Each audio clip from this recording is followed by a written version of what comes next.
Porositas yaitu besar kecilnya ukuran pori atau ruang antar batuan sebagai tempat terakumulasinya fluida reservoir. Porositas juga bisa didefinisikan sebagai perbandingan antara volume ruang pori-pori terhadap volume batuan total.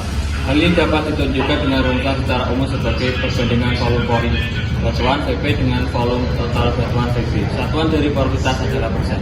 Faktor yang mempengaruhi porositas batuan adalah satu, bentuk butiran dan ukuran batuan.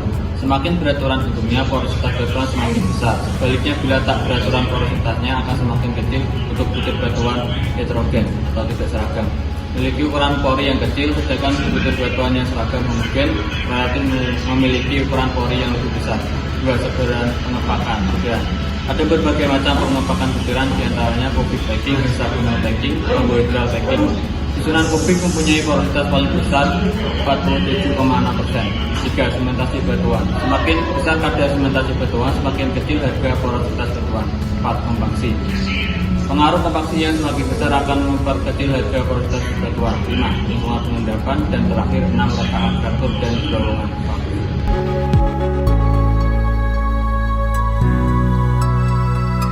Menurut pembentukannya atau proses geologinya, porositas dibagi menjadi dua macam, yaitu ada porositas primer dan porositas sekunder. Yang pertama itu ada porositas primer. Porositas primer adalah porositas yang terjadi secara bersamaan dengan proses pengendapan batuan tersebut. Porositas primer dapat terjadi akibat proses konsolidasi, kompaksi, dan sementasi pada sedimen yang lepas. Semakin dalam, porositas primer akan semakin berkurang akibat pengaruh dari tekanan overburden dari batuan di atasnya. Porositas primer umumnya dimiliki oleh reservoir plastik atau batu pasir dengan rentang 5-27% dan bisa mencapai lebih dari 47%.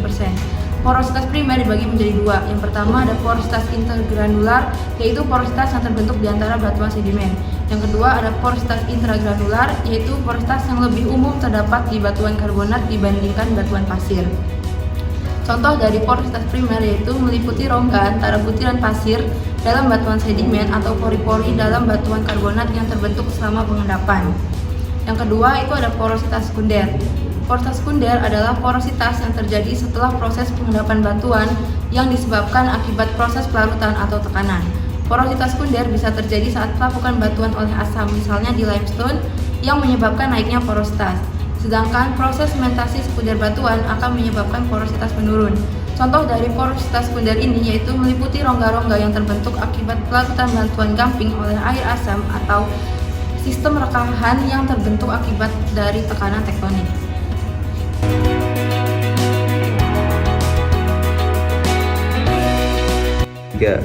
Porositas efektif yaitu perbandingan volume pori-pori yang saling berhubungan terhadap volume batuan secara keseluruhan dan dapat mengalirkan fluida. Porositas absolut adalah perbandingan volume pori total tanpa memandang saling berhubungan atau tidak terhadap volume batuan secara keseluruhan.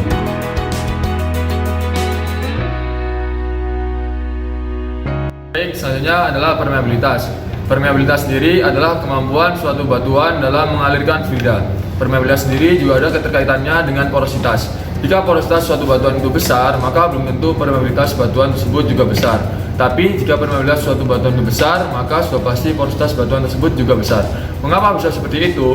Karena permeabilitas dari suatu bahan diukur dari seberapa terhubungnya pori atau ruang kosong yang terdapat pada suatu batuan. Untuk jenis-jenis permeabilitas ada tiga: permeabilitas absolut, permeabilitas efektif, dan permeabilitas relatif. Untuk permeabilitas absolut adalah kemampuan suatu batuan yang dapat mengalirkan satu jenis fluida saja. Untuk permeabilitas efektif adalah kemampuan suatu batuan yang dapat mengalirkan lebih dari satu jenis fluida. Lalu permeabilitas relatif adalah perbandingan antara permeabilitas efektif dengan permeabilitas absolut.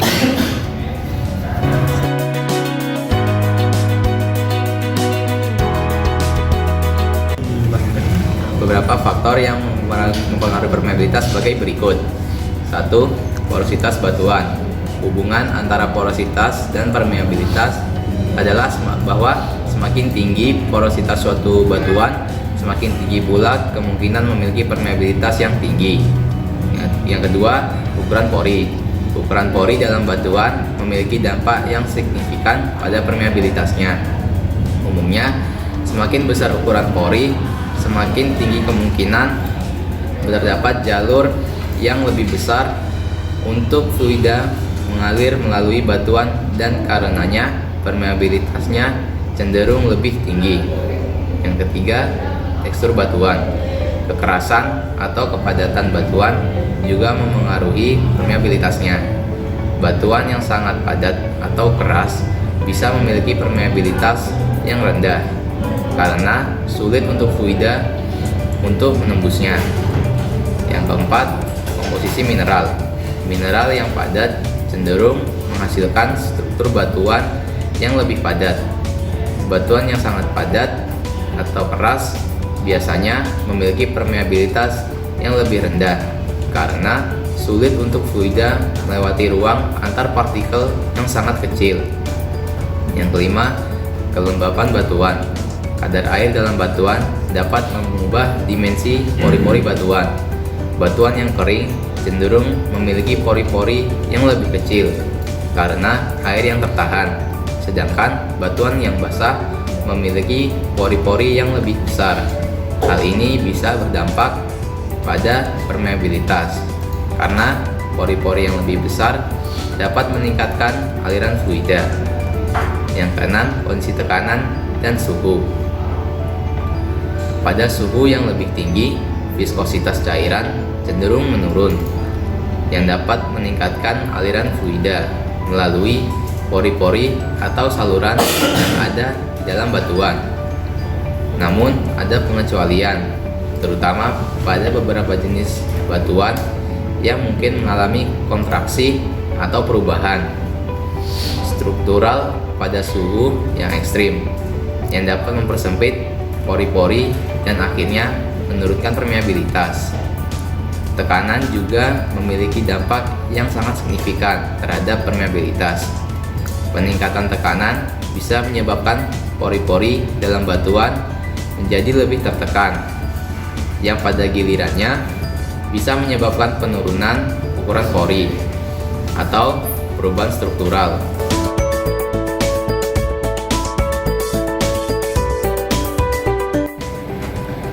Selanjutnya adalah shift analysis. Shift analysis dalam dunia perminyakan adalah prosedur yang digunakan untuk menilai distribusi ukuran partikel dan bahan granular.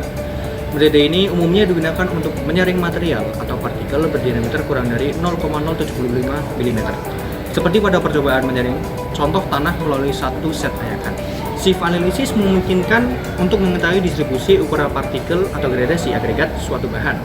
Yang penting dalam industri perminyakan untuk memahami sifat fisik dari tanah dan material granular yang digunakan dalam proses perminyakan.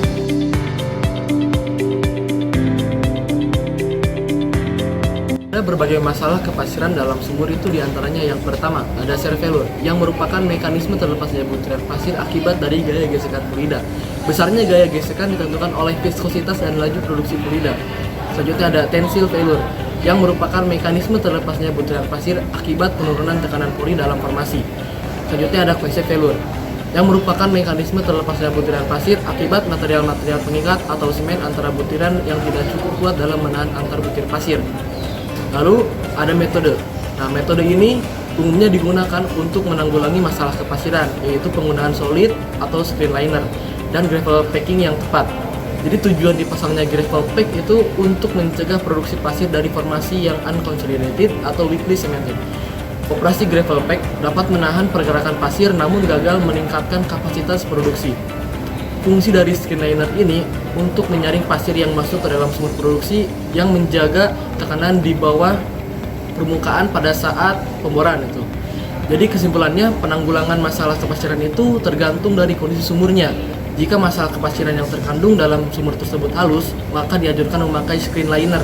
Dan jika masalah kepasiran yang terkandung dalam sumur tersebut kasar atau besar, maka dianjurkan memakai gravel pack.